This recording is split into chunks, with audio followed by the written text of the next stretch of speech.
Quelqu'un dit yes. Qui est dans la joie d'être dans la présence de Dieu ce matin? Bonjour le réveil des nations. Non, je disais bonjour le réveil des nations. Nous ne croyons pas en la religion, mais...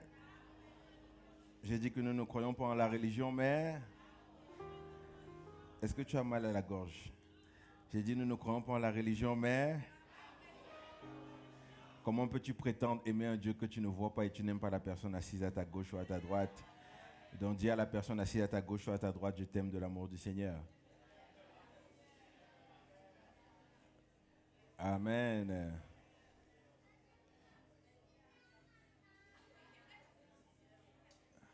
Ah, je t'aime de l'amour du Seigneur. Amen. Gloire à Dieu, gloire à Dieu, gloire à Dieu. Vous êtes bénis au nom puissant de Jésus. Ma joie est grande d'être dans cette maison ce matin, dans la présence de Dieu. La Bible déclare qu'un jour dans ses parvis vaut mieux que 1000 ailleurs.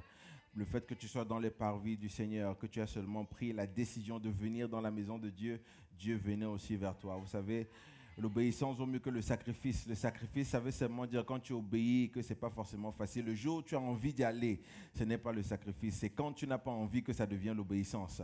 Parce que c'est là où ça compte. C'est quand tu n'as pas envie que ça compte. Amen. C'est quand tu n'as pas envie que l'obéissance compte réellement. Tu n'as pas envie, tu es fatigué. Il y a pas mal de problèmes. La semaine a été difficile. Il y a eu des complications. Tu as peut-être pleuré. Tu t'es peut-être mis en colère. Tu as été frustré de plusieurs manières. Mais c'est là où ça compte parce que tu es dans la présence de Dieu ce matin. Et je crois que Dieu réellement t'honore pendant que tu es dans sa présence. Amen. C'est très important. Amen. Que Dieu t'honore et que Dieu honore toute ta vie et toute ta famille. J'aimerais féliciter tous les nouveaux baptisés. Oh, Dieu de gloire. Est-ce qu'on peut acclamer pour eux? Alléluia. Est-ce qu'on peut pousser des cris de joie pour eux? Amen. Alléluia. Gloire à Dieu. Le baptême, c'est une puissance.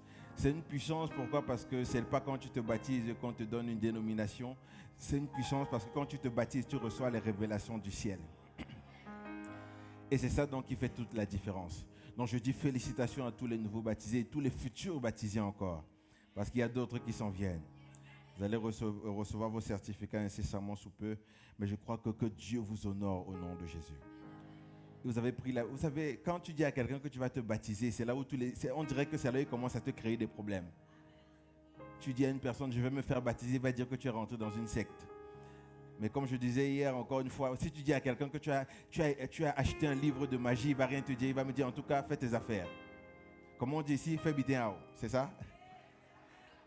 Fais tes affaires.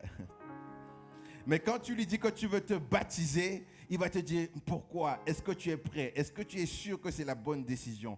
Tu n'es pas encore prêt. Regarde ça, regarde. Je connais ton nom. Il y a des gens qui ont une ancienne photo de toi qui n'existe plus. Tu es d'accord avec moi? Il y a des gens qui ont une ancienne photo de toi, mais ça n'existe plus. Quand ils parlent de toi, ils ont l'image de toi quand vous étiez encore. Mais ta vie a changé. Ne me cherchez plus là-bas. Oh, Dieu a changé mon adresse. Ne me cherchez plus là-bas. Il y a longtemps que j'ai déménagé. C'est exactement ça. C'est pour ça que quand tu prends ton baptême, tu actives ces grâces. Et même si tu as déjà pris ton baptême, tu peux continuer à activer ces grâces. La délivrance du Seigneur, tu peux activer ces grâces. Le ciel s'ouvre, tu peux activer ces grâces. Voir l'invisible, tu peux activer ces grâces. Et la reconnaissance du ciel, tu peux activer cette grâce aussi. Et c'est pour ça que quand tu prends ton baptême, bien-aimé dans le Seigneur, Dieu te reconnaît. Dieu te reconnaît. Et j'ai prié pour les baptiser encore cette nuit. Je disais, Seigneur, l'important n'est pas comment tu commences la course, l'important est comment tu termines la course.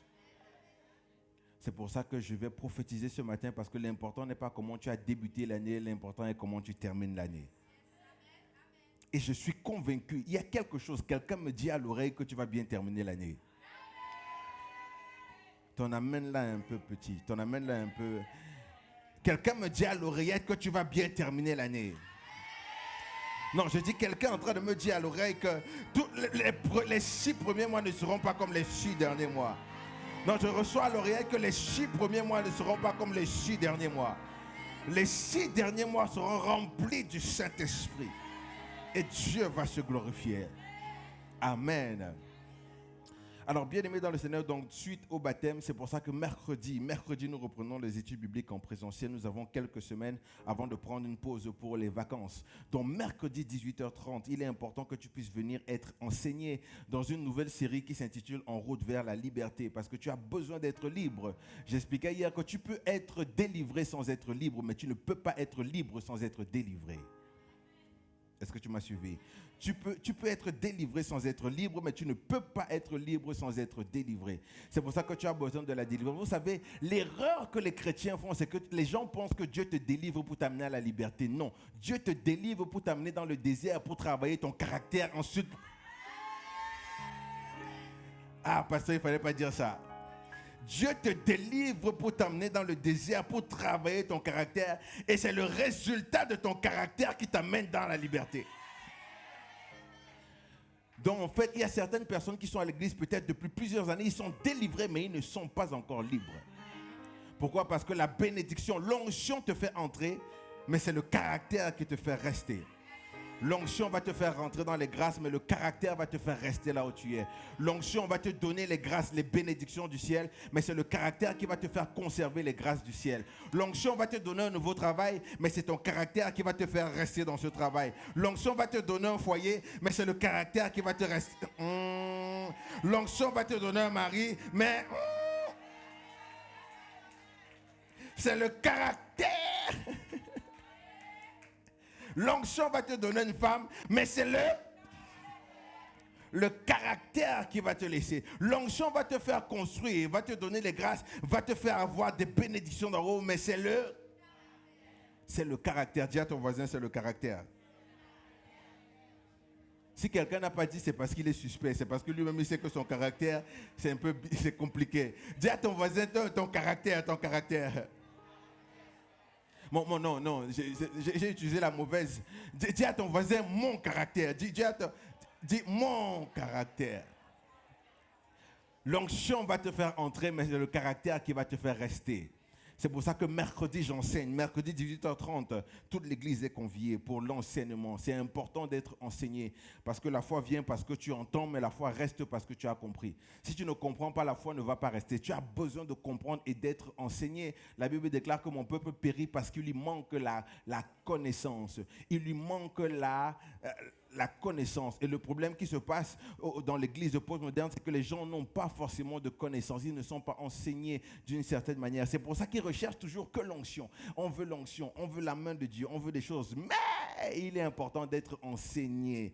Vous savez, à un moment donné, on appelait ça, il y a quelques années, certaines personnes ont le sida spirituel, le syndrome d'ignorance démoniquement acquise. Mais bien aimé dans le Seigneur, ce n'est pas dans cette église, c'est ailleurs. C'est quelque part là-bas, en Asie, là-bas. Nous, on n'a pas ça ici. Amen. C'est pour ça que tu as besoin d'être enseigné. Et que cet enseignement puisse t'amener vers la liberté. Tu as besoin d'être libre.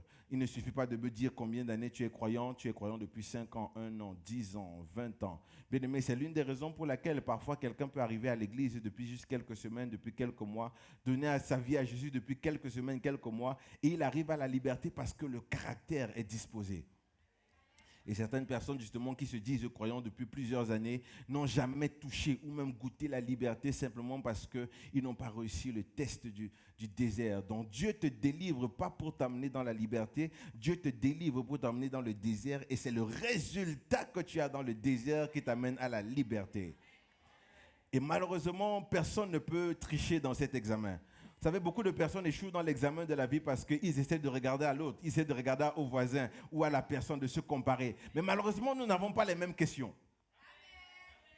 Donc ça veut dire que si tu essaies de copier exactement ce que l'autre fait, l'autre a mis A, réponse B, 2, réponse C. Si tu m'as aussi mettre A, on n'a pas les mêmes questions dans la vie. Amen. Il est important que tu puisses réussir toi-même ton propre examen du désert et ton propre examen de ton caractère. Et une fois que tu l'as réussi, Dieu se manifeste d'une manière extraordinaire. Ça c'est sûr et certain. Donc ne manquons pas pour être enseignés. Gloire à Dieu. Bien-aimé, ce matin, je viens avec un message pour te parler, pour prophétiser et déclarer sur toi par rapport au Saint-Esprit. Et ce Saint-Esprit, nous sommes encore dans le mois 6. La Bible déclare que car rien n'est impossible à Dieu. Et un des versets que le diable ne veut pas que tu puisses lire, c'est le verset qui dit tout est possible à celui qui croit. Je dis tout est possible à celui qui croit. Tout est possible à celui qui croit. C'est pour ça que les croyants, parfois, tu es là et tu te poses des questions et tu te demandes comment ça va se faire. Va relire ce passage qui dit tout est possible à celui qui croit. Tout est possible à celui qui croit. Et celui qui est rempli du Saint-Esprit, rien ne lui est impossible. Bien-aimé, la fin de ce mois, nous entrons dans un nouveau mois dans quelques jours. Donc, avant d'arriver dans ce nouveau mois, que Dieu t'accorde la grâce de l'impossibilité dans le nom de Jésus-Christ. Et ensuite, qu'il t'accorde la grâce du possible. Tout ce qui était impossible devienne possible dans le nom puissant de Jésus. Je dis, tout ce qui était impossible devienne possible dans le nom puissant de Jésus.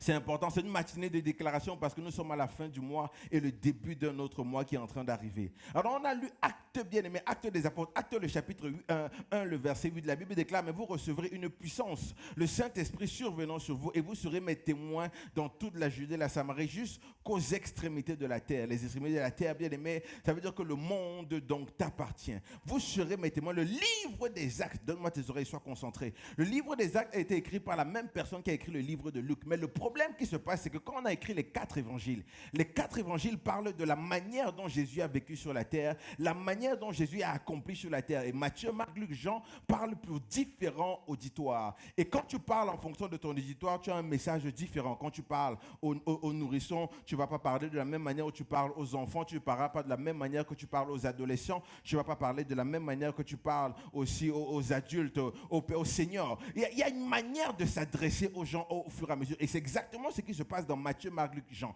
Mais en fait, ce que je voulais signifier ici, c'est que Luc, qui écrit Luc et ensuite qui écrit Actes, pourquoi il a d'abord écrit Luc et pourquoi il y a eu la révolution de Luc pour mettre Actes? C'est parce que dans le livre, dans l'évangile de Luc, et on parle ici à Théophile, il est en train de parler à Théophile. Il parle de comment l'église doit fonctionner. Il parle du fonctionnement de l'église, comment l'église doit se comporter, comment ça se passe. Mais le problème qui se passe avec l'évangile, c'est que le Saint-Esprit n'était pas encore venu et il y avait beaucoup de problèmes dans l'église où ils étaient. Il y avait pas mal de difficultés dans l'église où ils étaient, dans la communauté où ils étaient. Il y avait beaucoup de problèmes, beaucoup de lamentations parce qu'il manquait quelque chose. Donc Luc ici parle bien entendu de ce que Jésus a fait parce que Luc c'est un médecin, donc il parlait à toutes les personnes qui ont comment dire, des diplômes élevés, qui ont des bacs plus 5, etc. Donc, il parle de manière logique pour leur faire comprendre. Mais encore une fois, Luc nous explique que Dieu est au-dessus de la science. Donc, ça veut dire que même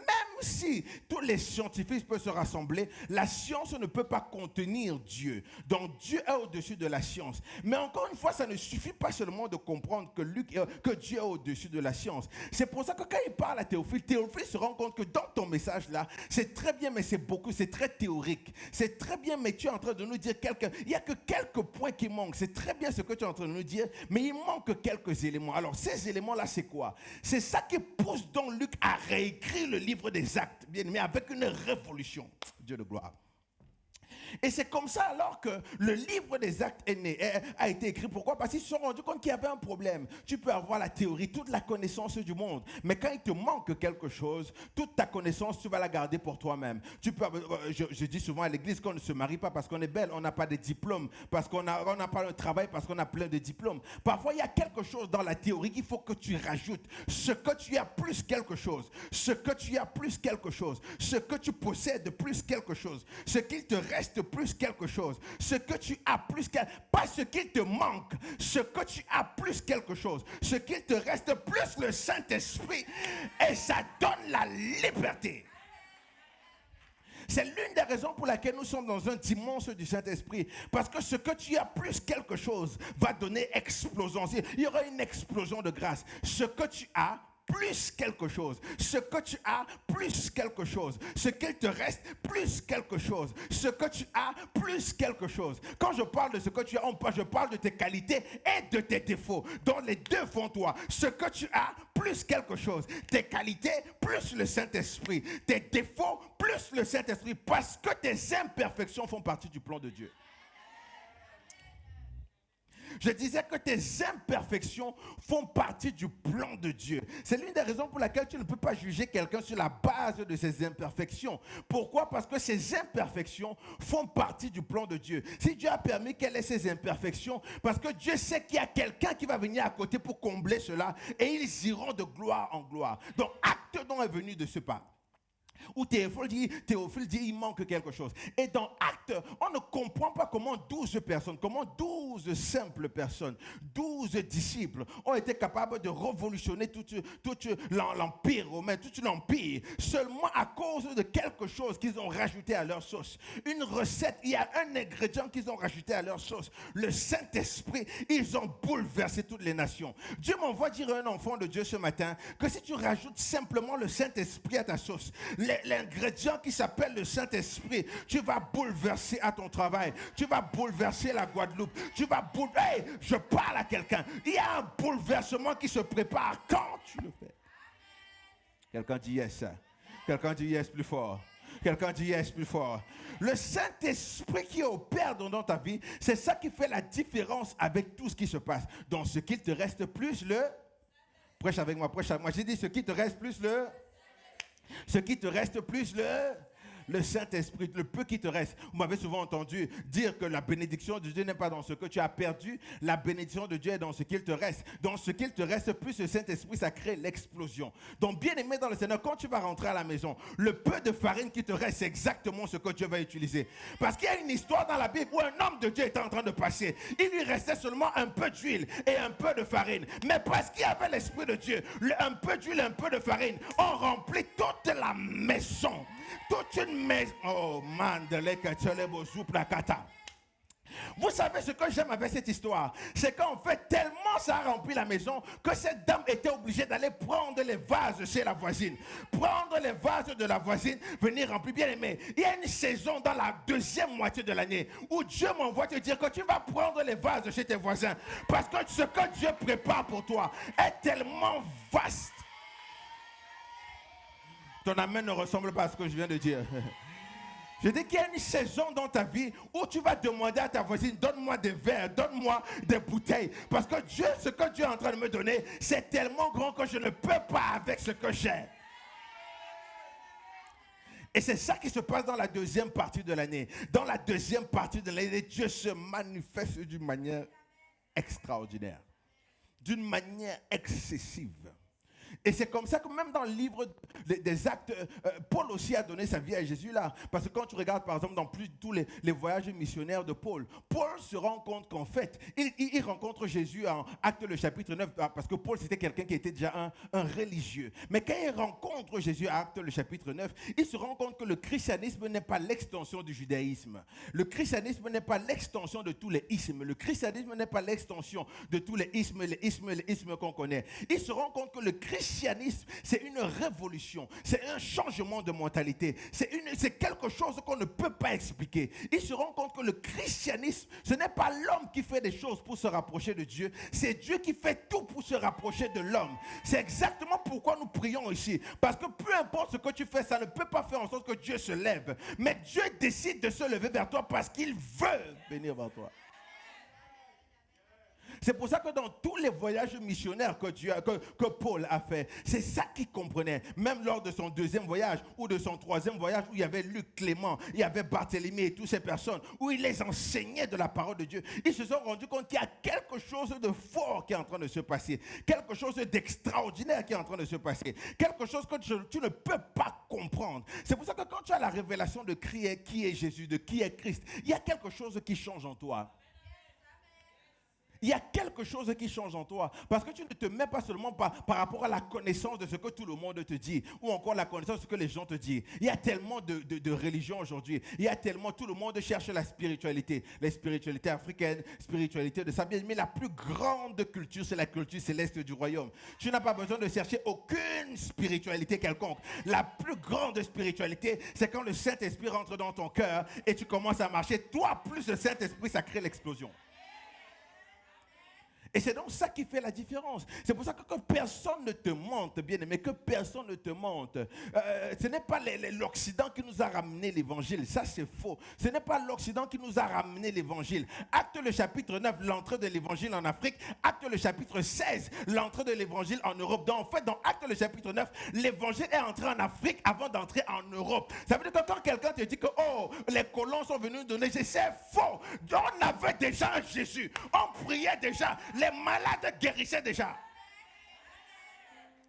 Est-ce que vous me suivez? C'est pour ça qu'il faut que tu aies la connaissance de la parole du Seigneur. Acte 9, l'entrée de l'évangile en Afrique. Acte 16, l'entrée de l'évangile en Europe. Donc en fait, même s'ils ont perverti cela, automatiquement, nous, on avait déjà un Jésus. On avait déjà un Dieu. Dieu se manifestait déjà d'une manière particulière.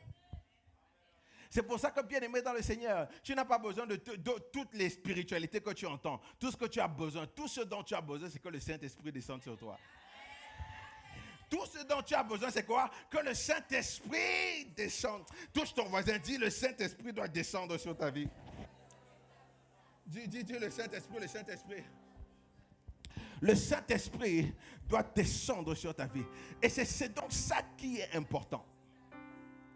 Donc Paul prend Luc, il prend Clément, il prend toutes ces personnes-là. Il commence à parler, les enseigner sur le Saint-Esprit. Bien, mais laisse-moi donc te parler de ce dit Saint-Esprit. Le Saint-Esprit n'est pas seulement quelque chose où on dit. Vous savez, en fait, c'est à partir de Actes que l'Église prend tout son sens. Avant Actes, l'Église on pouvait seulement s'identifier à une certaine communauté. Mais c'est à partir de Actes, le chapitre 1, que l'Église est devenue céleste. Parce que dans Actes, le chapitre 1, la Bible dit, vous recevrez une puissance.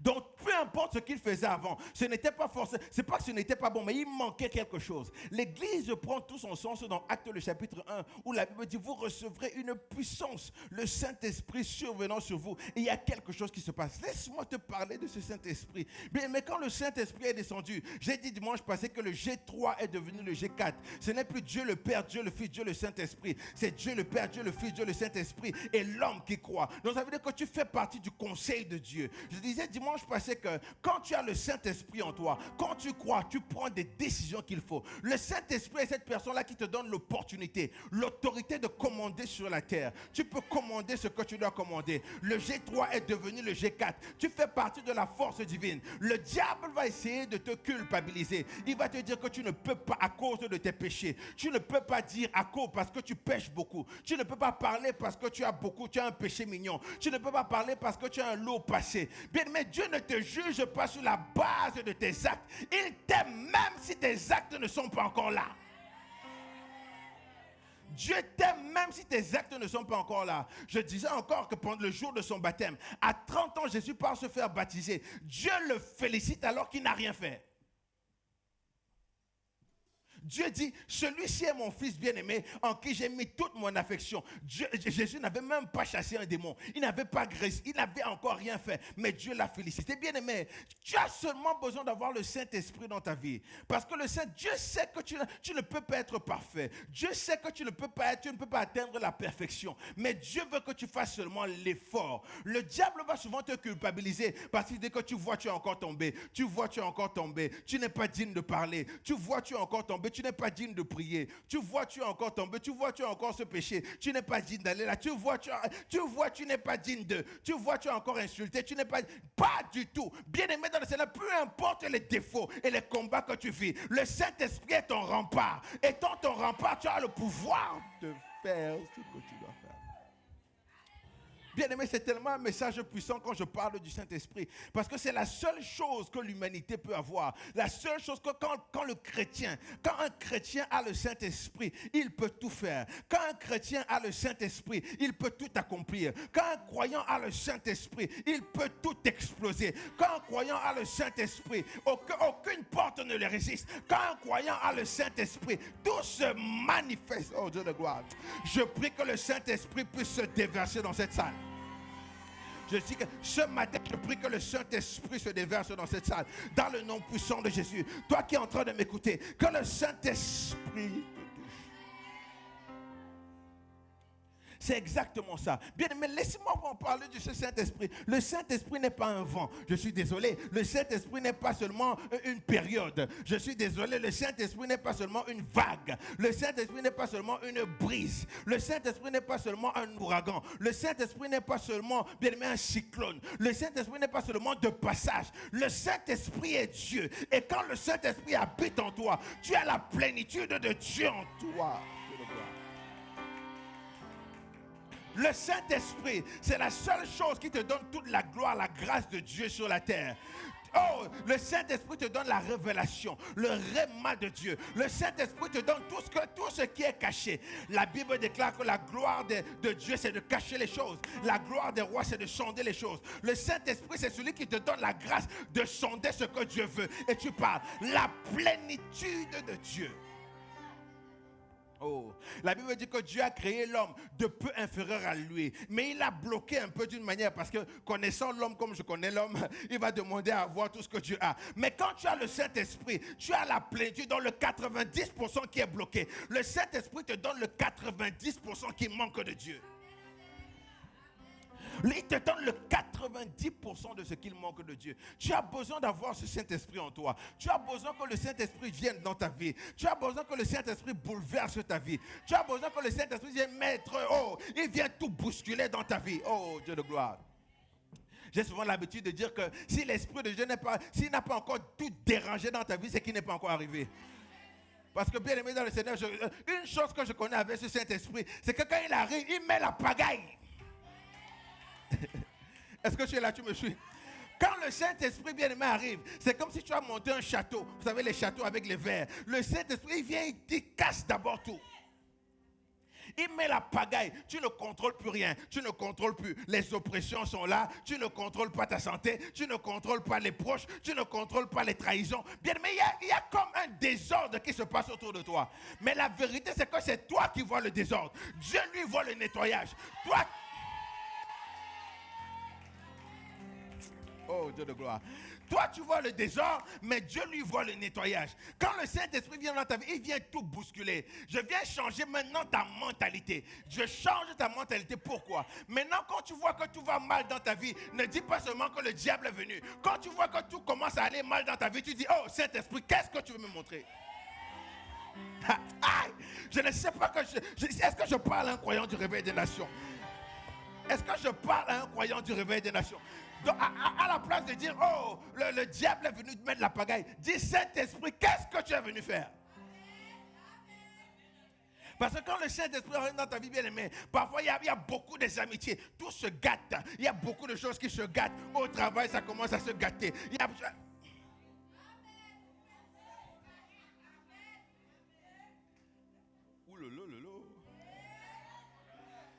C'est pour ça que je dis en fait que Dieu ne te délivre pas pour t'amener à la liberté. Dieu te délivre pour t'amener d'abord dans le désert, où il y a tout semble complètement noir. Mais c'est le Saint-Esprit qui vient de débarquer. Le problème de l'église postmoderne, c'est que quand on nous a appris que quand il y a le désordre, quand tu ne comprends plus rien dans ta vie, oh, c'est le diable. Parfois tu le chasses, il te dit, mais il n'est même pas là.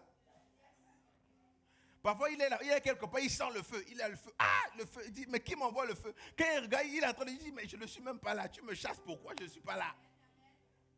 Bien-aimé, j'aimerais t'annoncer quelque chose. Changeons notre manière de voir les choses. Quand tu vois que dans ta vie actuellement, tu ne contrôles rien. Dans ta vie actuellement, tu n'arrives pas tu n'arrives pas à joindre peut-être les deux bouts. Dans ta vie, tu n'arrives pas à ménager tout ce qui est autour de toi. C'est bon signe parce que tant que tu contrôles la vitesse, c'est ton intellect. Mais tant que tu ne contrôles pas la vitesse, ça veut dire que tu ne conduis pas. Oh, je suis en train de parler à un enfant de Dieu ce matin. Quand tu contrôles la vitesse, c'est ton intellect, tu vas vouloir conduire. Mais quand ça va beaucoup trop vite pour toi, ça veut dire que tu as léché le volant. Tu as lâché le volant. Et quand tu lâches le volant, bien-aimé, et que tu laisses que le Saint-Esprit te guide, tu laisses que le Saint-Esprit te conduise, bien-aimé, il y a tellement de choses qui se passent autour de toi, mais le Saint-Esprit vient de débarquer. Oh Dieu de gloire. Le Saint-Esprit vient de débarquer. Les gens parfois te laissent. Les gens parfois t'abandonnent. Au travail, mais tu ne reconnais même plus les gens. Tu ne reconnais même plus ton employeur. Le Saint-Esprit vient de débarquer. Parce que même s'il laisse que le diable utilise tes collègues pour t'oppresser, il vient de débarquer pour faire un ménage, pour te travailler, pour faire quelque chose de plus grand. Oh Dieu de gloire. Je viens prophétiser sur quelqu'un ce matin. Je déclare que le Saint-Esprit saisisse ta vie au nom de Jésus. Non, celui qui dit un amen fort, c'est lui qui va recevoir. Je déclare que le Saint-Esprit saisisse ta vie.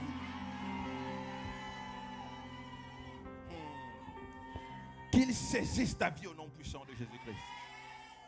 Et c'est comme ça que ça se passe. Donc quand le Saint-Esprit arrive dans ta vie, c'est ce qui se passe parfois où tu ne comprends pas ce qui est en train d'arriver. Mais c'est totalement normal, le Saint-Esprit vient d'arriver. Mais quand le Saint-Esprit débarque quelque part, même quand l'ange débarque quelque part, regardez, à chaque fois que l'ange a débarqué dans la vie d'un homme, bien aimé, il ne comprenait pas ce qui lui arrivait. Lisons pas la Bible en accéléré, lisons la Bible au ralenti. L'ange a débarqué dans la vie de Marie, elle s'est retrouvée, elle ne savait pas ce qui lui arrive. Il n'a fait que débarquer en lui disant, tu as trouvé grâce aux yeux de Dieu. Mais moi, Marie, je lui dis, mais je ne t'ai rien demandé. Il n'a pas demandé la permission à Marie pour envoyer Jésus. Parce qu'il savait que s'il te montre la fin, s'il te montre le parcours, tu vas refuser. S'il avait montré à Marie qu'elle ne va pas avoir de logement, s'il avait montré à Marie qu'elle va aller de ville en ville, s'il avait montré à Marie qu'elle va voir son fils se crucifier, vous pensez qu'elle allait accepter? Donc Dieu a l'art de venir. Il vient, il dégage tout autour de toi. Il dégage les pensées. Il dégage des choses. Ça a l'impression que c'est le désordre. Ça a l'impression que tu ne contrôles pas. Ça a l'impression qu'il y a des choses que tu ne maîtrises pas. Ça a l'impression que les gens sont contre toi. Ça a l'impression que la société est contre toi. Ça a l'impression que le travail est contre l'oppression. Mais en fait, le Saint-Esprit vient de débarquer.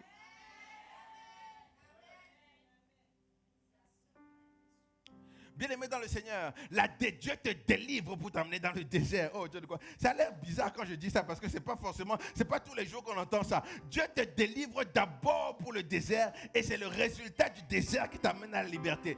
Donc quand Dieu te délivre, il vient, il saccage d'abord les choses. Ton caractère est en train d'être bâti, ta patience est en train d'être bâtie, l'amour de soi est en train d'être bâti, la tempérance est en train d'être bâtie. Hey, ya marqué telebozu plakata la bâché. C'est en train d'être.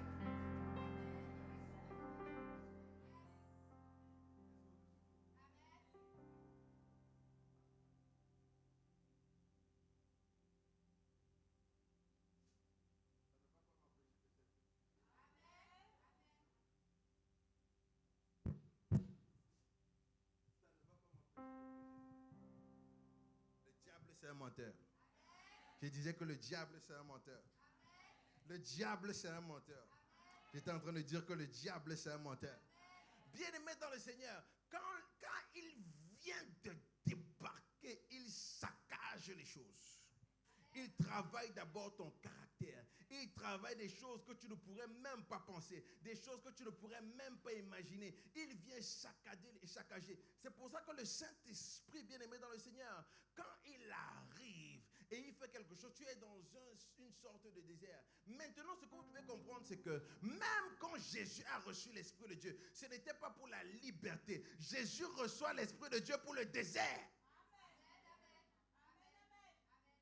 Ne lisons pas la Bible en accéléré, lisons la Bible au ralenti. La Bible déclare que l'Esprit de Dieu a transporté Jésus dans le désert pour être tenté par le diable. Et c'est le résultat du désert qui a amené Jésus à la montagne. Bien aimé, laisse-moi te dire que quand tu as le Saint-Esprit, les 6 prochains mois qui arrivent, tu seras à la montagne parce que tu as réussi à l'examen. Oh, je viens prophétiser sur l'église de Réveil des Nations. Je dis, tu vas te retrouver à la montagne. Je prophétise sur une église. Je dis, tu vas te retrouver à la montagne. Je prophétise sur une église. Je dis, tu vas te retrouver à la montagne. Je prophétise sur une église. Tu vas te retrouver. Tu vas te retrouver à la montagne. Maintenant, ce que tu dois comprendre, donc pour te retrouver à la montagne, ça fait partie de ton caractère, le caractère que tu changes. J'ai fait toute une série sur le caractère où j'ai expliqué que le caractère est la chose la plus importante du croyant. Le caractère est la chose la plus importante d'un chrétien. Le caractère est la chose la plus importante d'un enfant de Dieu. Parce que sans le caractère, si ton caractère ne change pas, rien ne va changer. Tu as besoin que ton caractère change. Le Saint-Esprit, bien aimé, je mets encore ça au clair parce que j'ai l'impression qu'on ne comprend comprends pas. Je mets ça au clair. Pourquoi? Parce que le Saint-Esprit ne vient pas pour d'abord te donner le don du parler en langue. Le Saint-Esprit ne vient pas pour te donner le don de prophétiser. Le Saint-Esprit ne vient pas pour te donner l'onction. Le Saint-Esprit vient pour travailler d'abord ton caractère, pour t'amener à être témoin. Et c'est après tout ça.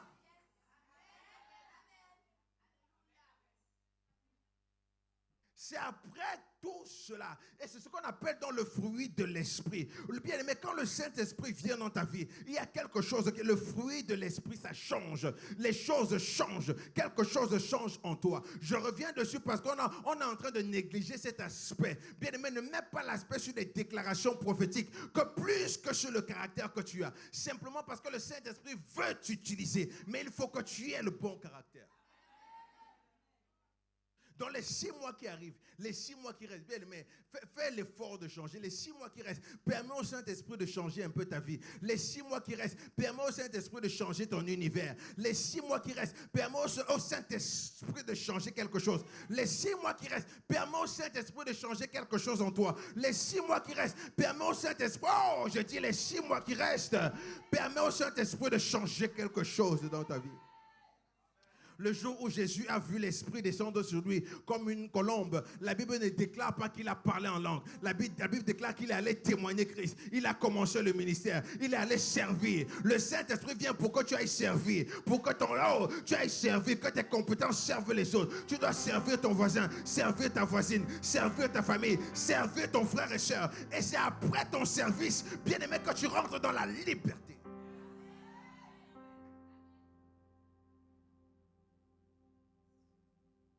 C'est après ton service que tu rentres dans la liberté. Donc ne me parle pas du fait que tu vas parler, du fait que tu as des visions. Le Saint-Esprit n'est pas la première chose qu'il te donne quand il vient dans ta vie, c'est pas qu'il te donne des visions. Il ne te donne pas des visions pour les autres. Il ne te donne pas les visions pour toi. Il ne te donne pas les révélations pour les autres. Il te donne d'abord un changement intérieur. Il bouscule tes émotions. Il bouscule ton âme. Il bouscule tes pensées. Quand le Saint-Esprit vient, il bouscule tes pensées. Tout ce que tu penses, il vient tout bousculer. Tes émotions sont bousculées. Ta volonté est bousculée. Tout en toi est bousculé. La Bible déclare, je souhaite que tu prospères à tous égards, comme prospère l'état de ton âme. L'homme est fait en 3 parties. J'ai hâte aux enseignements. Je vais vous enseigner quelques points essentiels de la révélation de la puissance de Dieu. Ce qui est essentiel, c'est quoi? L'homme est fait en 3 parties. C'est-à-dire que le corps, l'âme et l'esprit. Le corps est fait en 3 parties. L'âme est fait en 3 parties. L'esprit est fait en 3 parties. Ça, je rentrerai dessus en études bibliques. Mais ce que je vais vous faire comprendre, entre parenthèses, c'est que l'âme est fait de 3 parties. Les émotions, l'intellect et la volonté. Bien, mais comment tu fais, comment le Saint-Esprit grandit ton intellect? C'est par l'étude de la parole. Les 4 dimensions de la parole. La lecture de la parole de Dieu, l'étude de la parole de Dieu, la méditation de la parole de Dieu et la mémorisation de la parole de Dieu. C'est comme ça que le Saint-Esprit fait grandir ton intellect.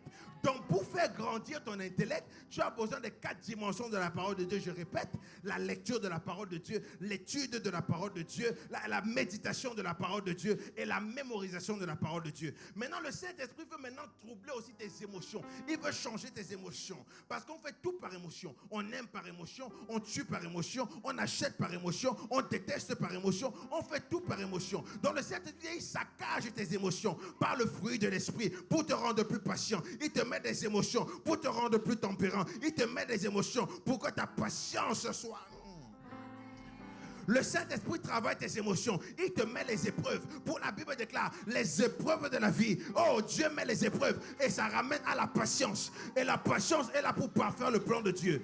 Donc, comment le Saint-Esprit fait pour améliorer tes émotions? C'est par les épreuves, par la patience. Tes émotions grandissent. Maintenant, le plus important, le moindre et non le moindre, Dieu fait grandir ta volonté par la correction.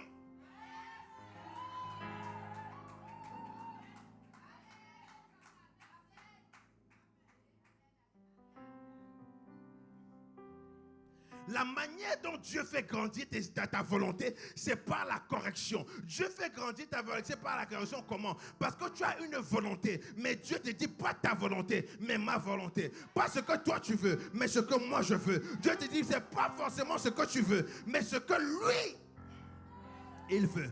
Bien-aimé, donc je suis désolé. Tu ne peux pas arriver à la liberté si tu n'acceptes pas la correction. Si tu n'acceptes pas qu'on te corrige. Tu n'acceptes pas qu'on te dise que ça, ce n'est pas bon. Ça, ce n'est pas bon. Tu dois changer ça. Tu dois améliorer ça. Si tu n'acceptes pas la correction, tu ne peux pas avoir la plénitude du Saint-Esprit. Et peu importe ce que tu as l'impression de voir, peu importe ce que tu peux entendre, peu importe les déclarations que quelqu'un pourrait faire, peu importe ce que quelqu'un te dit, j'ai une révélation, j'ai une vision. Bien aimé, l'esprit de divination est un peu pareil. L'esprit de divination a la moitié de la vérité. Beaucoup de personnes qui prophétisent là, ce n'est pas le Saint-Esprit qu'ils ont, c'est l'esprit de divination qu'ils ont. Eux, ils te disent une moitié de la vérité, mais le reste vient du diable. Comment le Saint-Esprit fait pour corriger ta volonté, améliorer ta volonté? C'est par la correction. Bien, mais nous sommes dans une église où tu dois aimer la correction parce que ça te permet d'augmenter ta volonté. Ta volonté grandit, ta volonté évolue, ta volonté va de gloire en gloire. Regarde là où le diable nous a piégés. Nous sommes donc dans une société où on n'aime plus qu'on nous corrige. Oh, il se prend pour qui? Elle se prend pour qui? Pourquoi il me dit ça, il ne dit pas à l'autre? Pourquoi c'est à moi qui dit ça? Oh, s'il me dit ça, oh non, je ne lui parle plus. S'il me dit ça, non, ce n'est plus mon père. S'il me dit ça, ce n'est plus ma mère. Oh, s'il me parle comme ça, ce n'est plus mon pasteur. S'il me dit ça, je le fais plus dans cette église. Bien, mais comment vas-tu grandir ta volonté si tu n'acceptes pas la correction? Tu n'acceptes pas qu'on te corrige. Tu n'acceptes pas qu'on te dit, ça, ce n'est pas ça. Mets-toi bien ici. Tu n'as pas ici ce que tu as fait, ce n'est pas bon. Fais comme ça, fais comme ça, fais comme ça.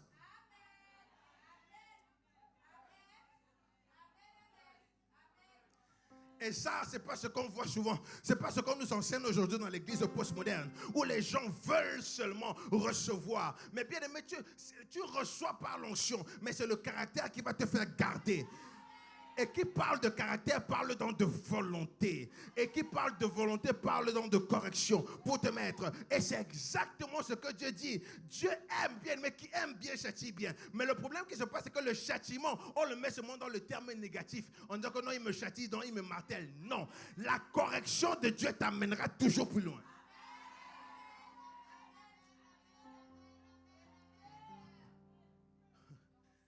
Tu es peut-être venu ce matin en disant que non, je ne suis pas content parce qu'il m'a dit ça. Je ne suis pas content, ça fait longtemps que j'entends ça, mais je suis là, je patiente. Bien, mais c'est cette correction-là que Dieu entraîne. Et c'est le résultat de ton attitude pendant la correction qui t'amène à la liberté. Le résultat de ton attitude pendant la correction qui t'amène à la liberté.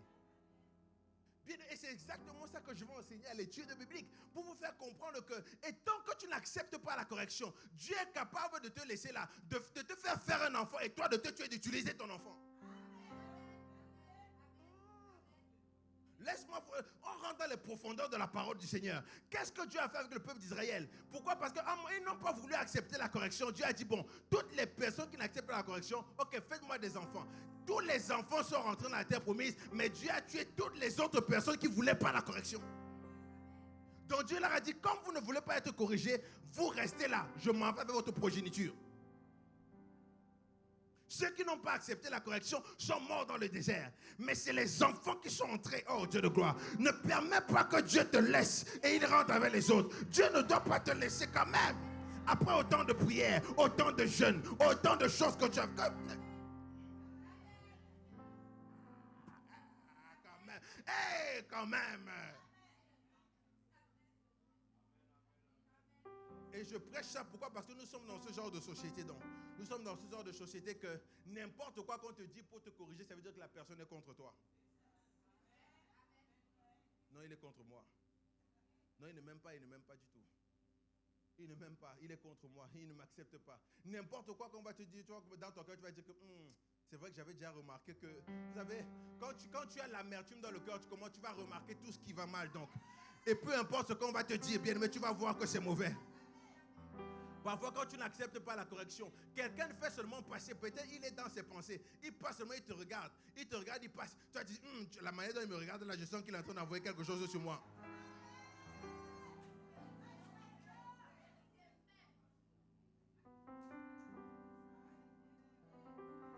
Peut-être même la personne là, elle s'en fout même. Elle est en train de penser au million. Peut-être c'est même pas à toi qu'elle pense. Elle pense aux millions que Dieu va lui donner. Mais toi, quand tu es dans une nature où tu ne veux pas... la mère de m'a regardé là. Elle est en train de m'envoyer quelque chose.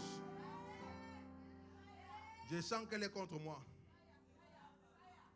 Et quand tu as l'amertume comme ça là, dès que tu vois un groupe de personnes qui commencent à rigoler derrière, ils parlent de moi. C'est ceux qui parlent de moi. Ils parlent de... Non, c'est ceux qui parlent de moi. Parce que dès que je suis rentré, ils ont arrêté de parler. C'est ceux qui parlent de moi.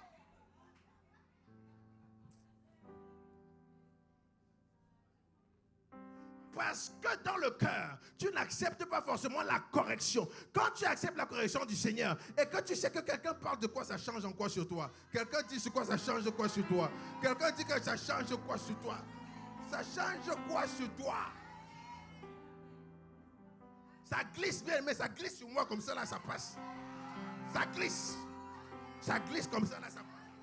Bien-aimé dans le Seigneur, quand tu acceptes la correction de Dieu, tu n'es plus dans les pensées vaines. Quand le Saint-Esprit vient dans ta vie, tu n'as pas besoin de ça. Tu acceptes la correction.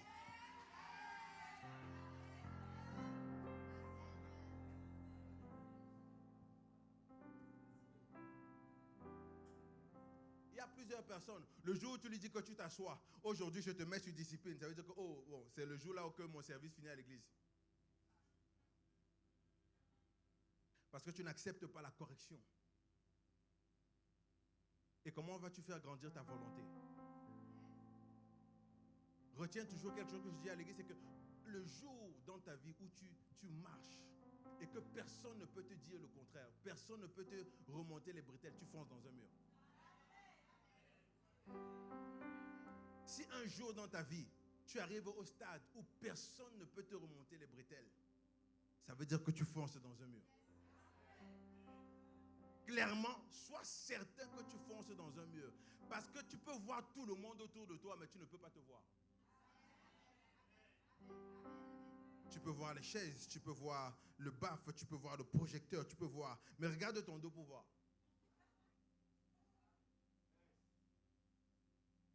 Hein? Regarde un peu l'arrière de ta tête pour voir. Il faut le faire. Et c'est comme ça. Et quand tu acceptes le Saint-Esprit dans tes chants, et quand ce Saint-Esprit descend, bien aimé, ça te permet de faire des choses extraordinaires. Oh Dieu de gloire. Je déclare sur ta vie que Dieu fasse des choses extraordinaires pour toi. Au nom puissant de Jésus. Que Dieu fasse des choses pour toi. Que Dieu t'élève. Que Dieu t'amène dans les hauteurs. Que Dieu change les choses. Dieu change les choses. Dieu change les choses. Dieu change.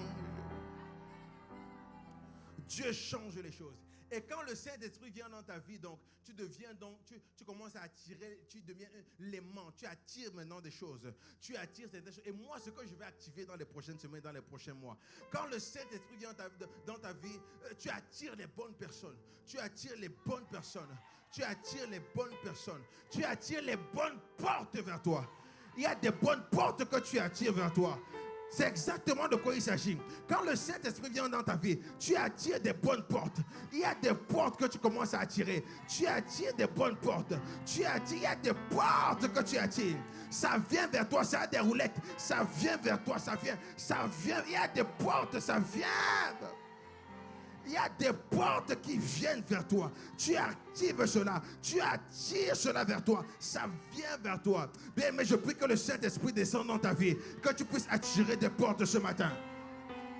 La Bible déclare dans Apocalypse: je suis le Seigneur ton Dieu. Et j'ouvre les portes que personne ne peut fermer. Oh Dieu de gloire. Et je ferme les portes que personne ne peut ouvrir. Je suis le Seigneur ton Dieu. Je suis le Dieu d'Israël. J'ouvre les portes que personne ne peut fermer. Et je ferme les portes que personne ne peut ouvrir. Je viens prophétiser sur la vie de quelqu'un ce matin.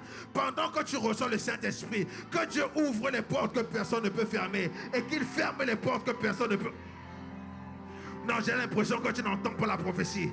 Je dis que Dieu ouvre les portes que personne ne peut fermer et qu'il ferme les portes que personne ne peut ouvrir.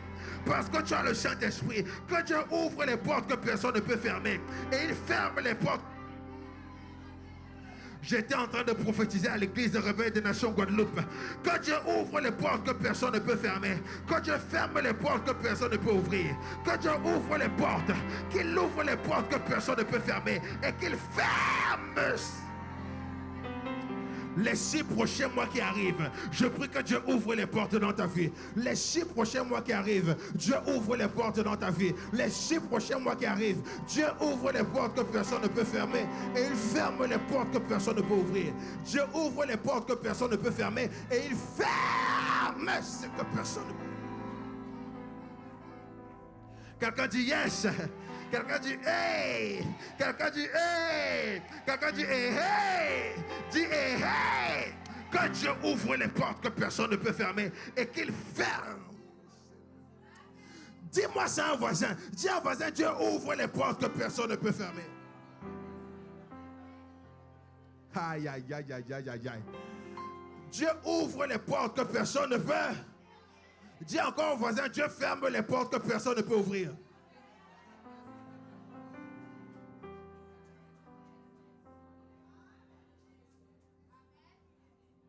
Zamandele ketele bo zupra katalabashi. Quel dimanche de gloire. Zupra katalabacho. Ya mandele ketele bo zupre kete. Ya prakatalaba ye brendele bo se.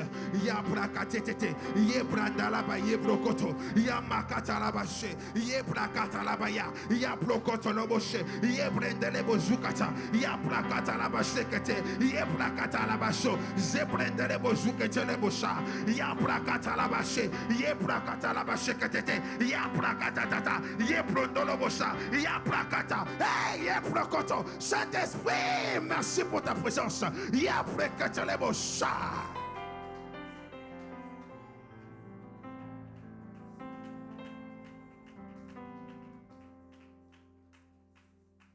Quelqu'un dit yes. Je vais clôturer. Je vais rentrer dans les détails. C'est pour ça que, bien aimé, les prochaines études bibliques et les prochains dimanches, c'est crucial. Tu ne peux pas rater parce que tu as besoin que les 6 derniers mois-là soient extraordinaires. Le mois de juillet, tout ce qu'on va faire là, c'est hautement prophétique. Tu ne peux pas manquer. Bien aimé, ce que j'appelle vers toi, quand le Saint-Esprit vient, je t'ai dit que tu attires maintenant, n'est-ce pas? Tu deviens un centre d'attraction. Tu attires des choses autour de toi, tu attires des portes. Mais en fait, ce que j'aimerais activer, il y a plusieurs types, mais ce que j'aimerais activer dans ta vie, vous savez, les 6 prochains mois, quand le Saint-Esprit agit avec toi, il y a 3 types de personnes que Dieu doit attirer. Il y a les faiseurs, il y a les donneurs et il y a les ouvreurs de portes.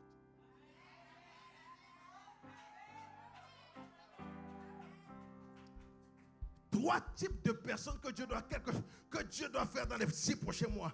Dieu doit faire parce que tu as le Saint-Esprit en toi et que tu deviens un centre commercial à l'intérieur. Dieu active les faiseurs, il active les donneurs et il attire les... J'ai dit Dieu attire quoi? Les faiseurs. Dieu attire les... Et il attire les... Non, Dieu attire les...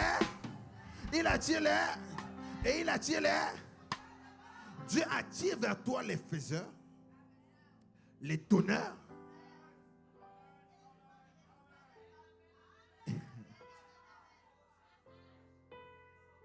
et les ouvreurs de portes.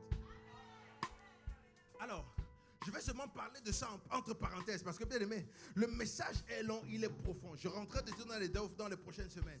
Mais tu dois comprendre que dans ta vie, tu as besoin des faiseurs dans ta vie. Tu n'as pas seulement besoin des gens qui parlent, tu as besoin des faiseurs. Tu n'as pas seulement des gens qui disent, tu as besoin des faiseurs. Les gens qui parlent. Tu as besoin des faiseurs. Amen. Est-ce que je parle à quelqu'un? Les faiseurs, c'est dans plusieurs domaines. Dans plusieurs domaines, tu as besoin des faiseurs. Ceux qui vont faire pour toi, ceux qui vont faire pour ton entourage, ceux qui vont accomplir, ils vont respecter les promesses qu'ils te font. Tu as besoin des faiseurs. Ceux qui vont faire ce qu'ils ont dit qu'ils vont faire. Ils vont faire ce qu'ils ont dit qu'ils vont faire. Ils vont le faire.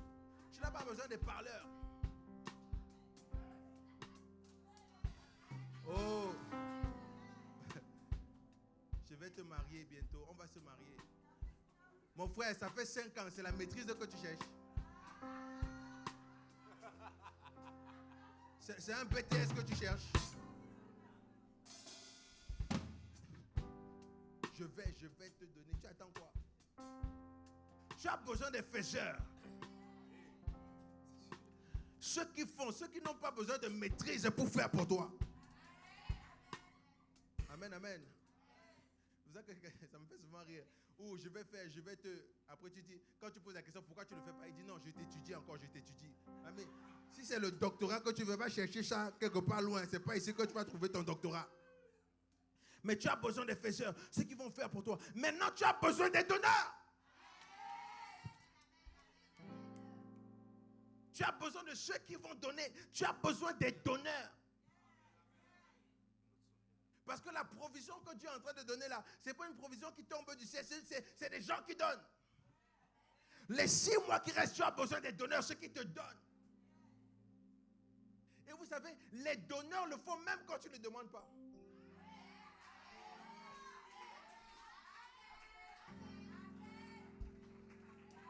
Amen, amen. Ce n'est pas comme certaines personnes, ils te donnent, mais ils aiment quand tu viens les voir. Ils te donnent, mais ils aiment quand tu viens les voir pour demander. C'est pour ça que bien aimé, les gens vont te soutenir jusqu'à ce que tu les dépasses. Parce qu'ils aimaient le fait que tu viennes le voir pour lui demander. Amen, amen, amen. Les donneurs font partie de ta vie. Quand tu as le Saint-Esprit et que tu deviens un centre d'attraction, maintenant tu attires les donneurs. Ceux qui vont te donner. Oh Dieu de gloire. Laisse-moi donc te choquer. C'est que parfois les donneurs ne sont pas toujours les bonnes personnes. Parfois les donneurs ne sont pas toujours des croyants. Parce que j'ai lu quelque chose dans la Bible où Dieu donne, il dépêche les hiboux pour venir libérer et faire manger ses prophètes. Dieu met la nourriture dans le ventre des hiboux pour venir donner aux prophètes. Les donneurs, ce n'est pas forcément les gens que tu connais. Les donneurs, ce ne sont pas forcément les gens que tu aimes. Les donneurs, ce ne sont pas forcément les gens qui t'aiment en retour. Les donneurs sont les personnes que Dieu a mandatées pour te donner. Parfois, il te donne intentionnellement et parfois, il te donne inconsciemment. Parfois, il te donne intentionnellement. Mais parfois, ils te donnent inconsciemment. Ils te donnent consciemment parce qu'ils savent que tu en as besoin. Ils savent que Dieu les a mandatés pour te donner. Ils savent que Dieu vient de parler à leur cœur pour te donner. Dieu vient de parler à leur vie pour te donner en disant que, oh, Dieu m'a parlé, je viens te donner. Dieu m'a parlé, je viens te donner. Dieu m'a parlé, je viens te donner. Oh, Dieu de gloire. Oh, que Dieu parle aux croyants. C'est quand la dernière fois que Dieu t'a parlé, tu allais donner une offrande au pasteur. Pasteur, Dieu m'a parlé, voici un chèque en blanc. Mais les 6 prochains mois qui arrivent là,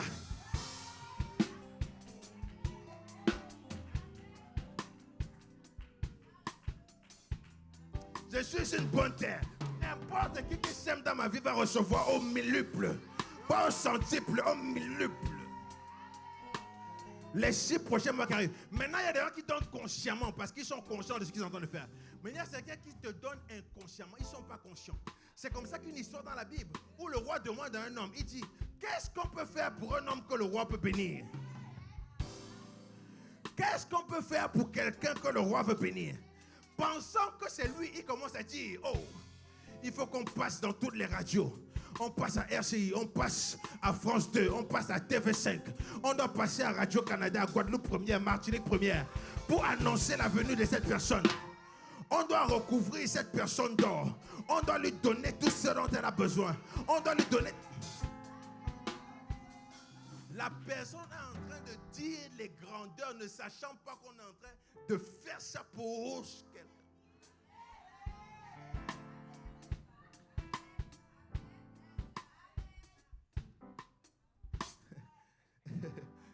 Il ne savait pas qu'on est en train de faire ça pour son ennemi. C'est pour ça que bien aimé, que tu sois ennemi, ami avec quelqu'un, c'est quand Dieu choisit de te bénir. Il passe par quelqu'un même qui ne t'aime pas. Il passe même par quelqu'un qui ne t'aime pas. Est-ce que vous me suivez? Il passe même par quelqu'un qui ne t'aime pas. C'est pour ça que même si tu as des ennemis haut placés, ne te cache pas.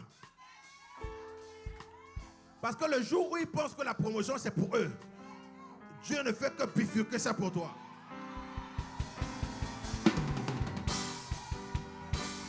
Quelqu'un dit, hey, Quelqu'un dit yes. C'est exactement de quoi je parle. Où tu as besoin des faiseurs, tu as besoin des donneurs. Ou même si ils ne pensent pas que c'est pour toi. Si tu as un ennemi haut placé, ne t'inquiète pas. Viens Laurélie, viens voir. Bien aimé, voici un témoignage vivant. Un témoignage vivant où voici quelqu'un, la responsable ne l'aime pas. Qu'est-ce que tu as fait? Du coup, on n'a pas voulu renouveler mon contrat pour l'année prochaine. Donc, j'ai accepté puisque je commençais à me sentir mal au travail. Et ce qui s'est passé, c'est que la responsable qui est au-dessus d'elle m'a contacté afin de me placer à un autre service où c'est elle qui aura besoin de moi.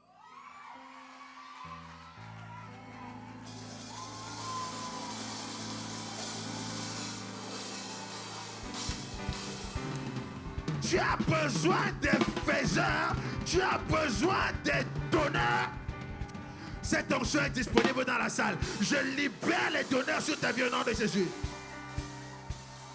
Non, ton amen ne ressent pas ce que ça veut dire. Je dis, je suis en train de prophétiser sur quelqu'un. Je libère les donneurs sur ta vie. Je dis, je libère les donneurs sur ta vie. Je suis en train de prophétiser. L'onction de Dieu est sur moi en tant que prophète majeur. Je libère les donneurs sur ta vie. Je libère les donneurs sur ta vie. Je libère les donneurs sur ta vie. Je libère les donneurs. Quelqu'un dit yes. Quelqu'un dit yes. Assieds-toi quelques minutes, je finis. Assieds-toi, il me reste quelques minutes. Le temps la passe vite. Le temps la passe trop vite.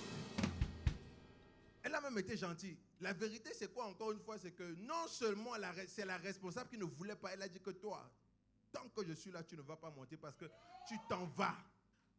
Dieu a pris un donneur, la responsable de la responsable, pour dire à la personne qu'on a dit que tu n'auras pas le contrat. Viens maintenant, je te mets au-dessus de la personne qui a dit que tu ne seras.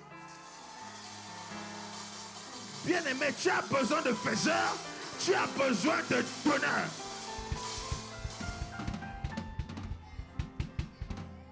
Et c'est pour ça que les 6 prochains mois sont importants. Les 6 prochains mois sont importants parce que tu dois représenter le royaume de Dieu. Les 6 prochains mois de l'année là sont importants. C'est important parce que les donneurs te placent. Il te place. Il va me prendre.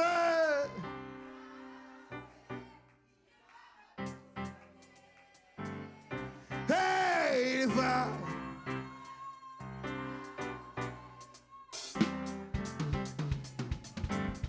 Hey, il va.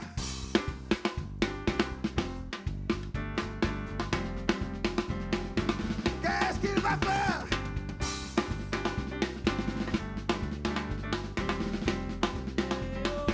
Il va faire quoi? Il va me prendre, il va m'arranger, il va me positionner.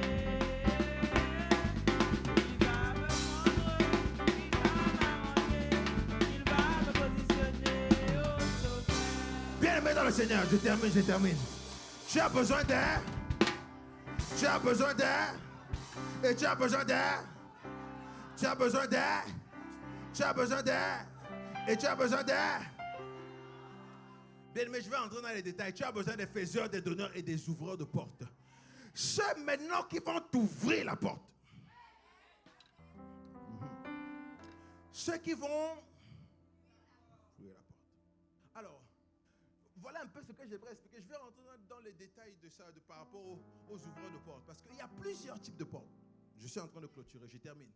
Il y a plusieurs types de portes. Il y a des portes où quand tu arrives, il faut que tu fasses une action. C'est toi qui dois ouvrir la porte. Est-ce que vous êtes là? Je dis, il y a des portes où c'est toi qui viens et c'est toi qui... Si tu restes devant la porte ne s'ouvrira pas. Tu regardes la porte te regarde. Mais si tu ne fais pas l'action d'ouvrir la porte, elle ne s'ouvrira pas. Elle ne va pas s'ouvrir. Tu peux même prier sur la porte là, ça ne va pas s'ouvrir. Fais le jeûne d'Esther, le jeûne de Daniel, fais même le jeûne. Mélange même tous les jeûnes là ensemble. Mais tant que tu n'ouvres pas la porte, la porte ne va pas s'ouvrir. C'est pour ça que, bien aimé, à un moment donné, il y a certaines situations dans nos vies où à un moment donné, tu dois finir de prier, tu dis Amen. Maintenant, tu passes à l'action. Il y a certains sujets, il y a certaines zones dans notre vie où tu dois finir de prier, tu dis Amen. Ne prie pas jusqu'à tu attends que Dieu. Tu dis Amen à la prière et tu vas ouvrir toi-même la porte. Amen. C'est le premier type de porte où à la place de... Non, dis Amen à la prière parce qu'il y a certaines personnes sur certains sujets de prière n'arrêtent jamais de prier. Bien aimé, tu finis de prier, tu dis Amen. Dis Amen, Amen. Voilà. Maintenant, quand tu as dit Amen comme ça, tu vas et tu ouvres la porte. Et tu rentres. Parce que peu importe ce que tu peux prier. Alors ça, c'est le premier type de porte. Deuxième type de porte, ce sont des portes automatiques. Les portes automatiques, c'est que tu arrives seulement devant la porte et la porte s'ouvre. Ça n'a pas commencé seulement aujourd'hui. Même dans le temps de Pierre, etc. Même Paul, ça n'a pas commencé aujourd'hui. Où tout ce que tu as besoin, c'est de te présenter. Et la porte s'ouvre. Ça, ce sont des portes automatiques. Maintenant, l'important, encore une fois, c'est que dans ces portes-là, il faut que tu te présentes. Pour avoir ce que tu n'as jamais eu, tu dois faire ce que tu n'as jamais fait. Tu ne peux pas rester à la maison pendant que la porte va s'ouvrir. Là-bas, elle ne s'ouvrira pas. Il faut que tu te présentes. Et que la porte s'ouvrira.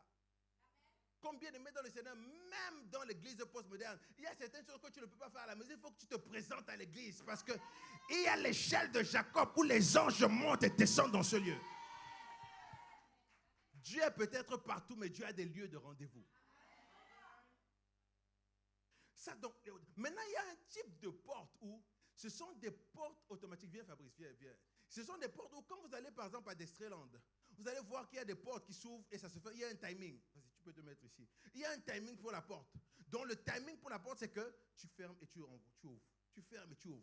Ce qui se passe, c'est que c'est le timing de la porte. Si tu arrives et que tu as raté le timing de la porte, tu es obligé d'attendre le prochain timing de la porte. Est-ce que tu me suis? Fais-le plus lentement. Oh, quand même. Ton timing là, quand même.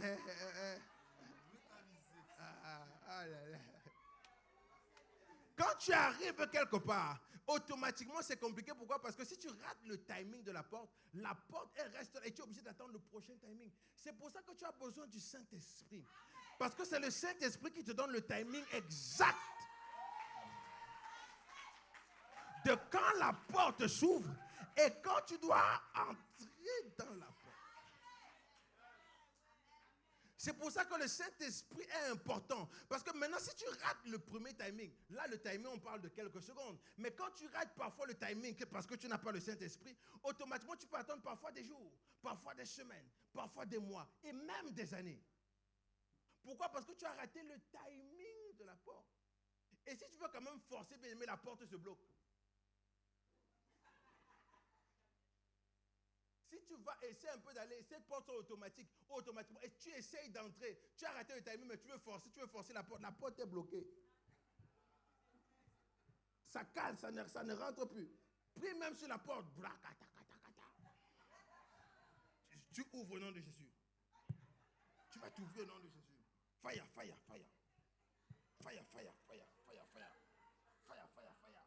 Où est même mon huile d'onction? Fire.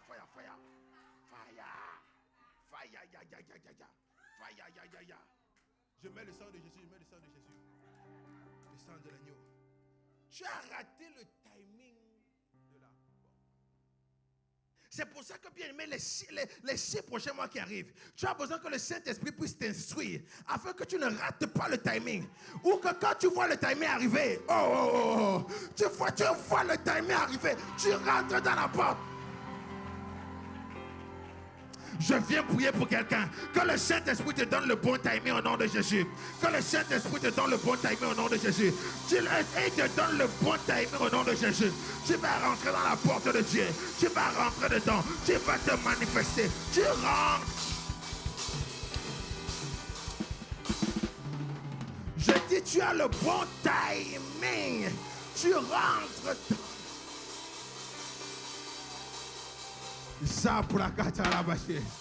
Bien aimé, ce dimanche, ce n'est pas un dimanche comme les autres. Nous sommes le dernier dimanche du mois de juin. Et après ce dimanche, nous rentrons dans le dimanche du mois de juillet. Bien aimé, le dimanche du mois de juillet, les jours qui arrivent, les 6 prochains mois ne seront pas comme les 6 derniers mois. Les 6 prochains mois, de juillet à décembre, tu auras les faiseurs. J'ai dit les 6 prochains mois, tu...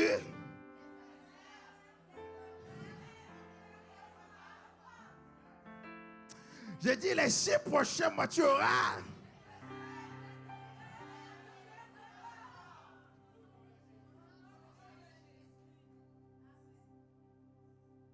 les faiseurs. Dis-le à quelqu'un à côté de toi ou derrière toi. Dis à quelqu'un les 6 prochains mois, tu auras les...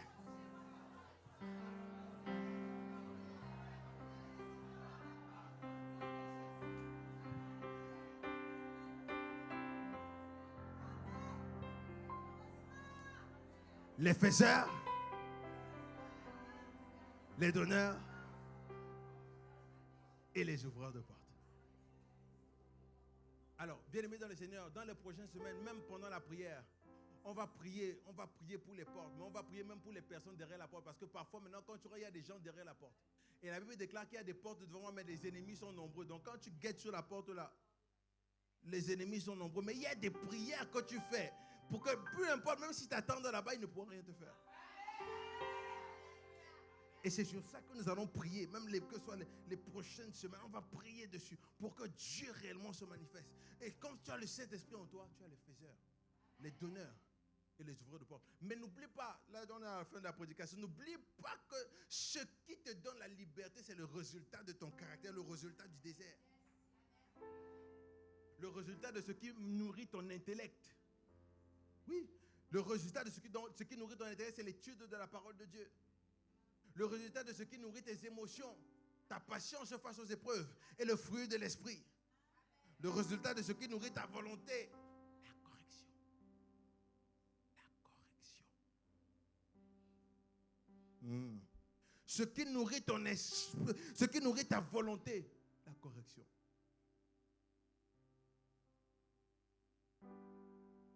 Bien-aimé, si tu es dans cette église, tu n'as pas le choix de pouvoir accepter la correction. Pourquoi? Parce que tu as besoin d'aller beaucoup plus loin.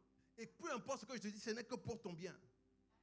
Je vois le futur, je vois ton futur. Ton futur est tellement glorieux que je ne peux pas te permettre de te lamenter là. Je ne peux pas te permettre de te casser le visage là. Je suis obligé de te dire ce qui ne va pas. Je suis obligé de te dire que là où tu vois là, ne fais pas ça. Je suis obligé de te dire, je suis obligé, je suis dans l'obligation. Si je ne te dis pas, c'est moi qui ai un problème. Dieu va avoir des comptes à rendre avec moi. J'aurai des comptes à rendre à Dieu. Je suis obligé de te dire que là où tu vois là, ne fais pas. Là où tu vois là, tu as mal fait, recommence. Et tu dois accepter la correction avec grâce. Pourquoi? Parce que la volonté est en train d'évoluer. Et quand tu as lu ces 3 aspects, tu attires les faiseurs, les donneurs et les ouvreurs de porte. Oh Dieu de gloire, quel message. Et je prie que le Saint-Esprit réellement puisse t'inonder, que le Saint-Esprit fasse quelque chose pour toi. Que le Saint-Esprit fasse quelque chose pour toi pendant les 6 prochains mois au nom de Jésus. Qu'il fasse quelque chose pour toi pendant les 6 prochains mois. Baisse la tête là où tu es et commence à parler à Dieu.